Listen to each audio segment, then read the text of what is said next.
என் பேர் வந்து ஸ்ரிங்கா. என் பேர் வந்து மித்ரா. நாங்கள் வந்து ரெண்டு சார்ட் பண்ணி கொண்டு வந்திருந்தோம். ஒன்று வந்து எக்கானமி பற்றி. நான் இப்போ 8th படிக்கிறேன். நான் வந்து கிராஜுவேட் ஆகிறதுக்குள்ளே இந்தியன் எக்கானமி செகண்ட் லார்ஜஸ்ட் எக்கானமியாக மாறிடும். அதுக்கப்புறம் நான் ரிட்டையர் ஆகிறதுக்குள்ளே ஃபர்ஸ்ட் லார்ஜஸ்ட் எக்கானமியாக இந்தியன் எக்கானமி மாறிடும்னு எழுதியிருக்கேன். இன்னொரு சார்ட்டில் வந்து நாங்கள் என்ன போட்டிருந்தோன்னா, நாங்கள் ஓட்டு போடும் போது கண்டிப்பாக தாமரை வந்து தமிழ்நாட்டு முழுவதும் பூத்துரும் அப்படின்னு போட்டிருக்கோம். இந்த ஐடியா எங்கள் யார் சொன்னது, எப்படி வந்து சொல்லுங்கள்? நாங்கள் வந்து பிஎம் மோடி இங்கே வராருன்னு தெரிஞ்சதுக்கப்புறம் எப்படியாவது பார்த்துடணும்னு ஆசைப்பட்டோம். அப்போ எங்களுக்கு வந்து அங்கிள்னால பாஸ் கிடச்சதுக்கப்புறம் ஏதாவது யூனிக்காக பண்ணணும்னு ஆசைப்பட்டு இந்த மாதிரி சார்ட் பண்ணோம். அதுக்கப்புறம் நாங்கள் ஆர்எஸ்எஸ்ல போய் எங்களுக்கு வந்து ரொம்ப பிடிக்கும் பிஎம் மோடிஜியை. அதனால நீங்கள் ஆர்எஸ்எஸ் இருக்கீங்களா? இல்லை அந்த கேம்ப்பு போயிருந்தோம். அதான் ஆர்எஸ் கேம்ப் போயிருந்தீங்களா? என்ன சொல்லி கொடுத்தாங்க?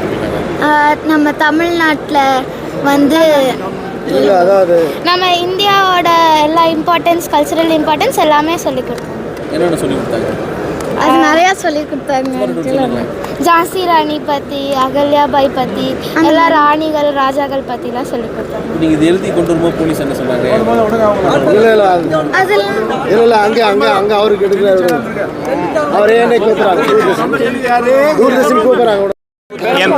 என் பேர் நவீனுங்க. இயற்கை வேளாண் பொருளெல்லாம் டிஸ்ட்ரிபியூஷன் பண்ணுற தனியார் நிறுவனத்தில் ஒர்க் பண்ணுறேன். இந்த பாப்பா ஸ்ரிங்காவுக்காக தான் அந்த கம்பெனி ஆரம்பித்தாங்க. எப்படி ஆரம்பித்தாங்கன்னா குழந்தைகளுக்கு நிறையா வந்து கலப்படப்பட்ட பால் தான் போயிட்டு இருந்திருக்கு. ஸோ இந்த குழந்தை பிறந்து தாய்ப்பால் முடிஞ்சதுக்கப்புறம் நல்லா மாட்டுப்பால் பார்க்கும்போது கரெக்டான சோர்ஸ் கிடைக்காதனால இது மாதிரி எத்தனை குழந்தைகளுக்கு வந்து நல்ல பால் கிடைக்கலன்னு சொல்லி ஆரம்பித்தது தான் ஒரு நிறுவனம். அது இவங்க அப்பா அம்மா தான் நடத்திட்டு வர்றாங்க. கூடவே இயற்கை விவசாய பொருள் எல்லாம் வில் ஃப்ரெஷ்ங்கிற பேரில் கோயம்புத்தூருக்குள்ளே டிஸ்ட்ரிபியூஷன் பண்ணிட்டு இருக்கிற கம்பெனியில் இவங்க அப்பா அம்மா அவங்க தான் நடத்திட்டு வர்றாங்க. அந்த ஒரு ஆர்வமாகத்தான் இந்த மாநாட்டுக்கு வந்திருக்காங்க. கிளாஸ்மேட்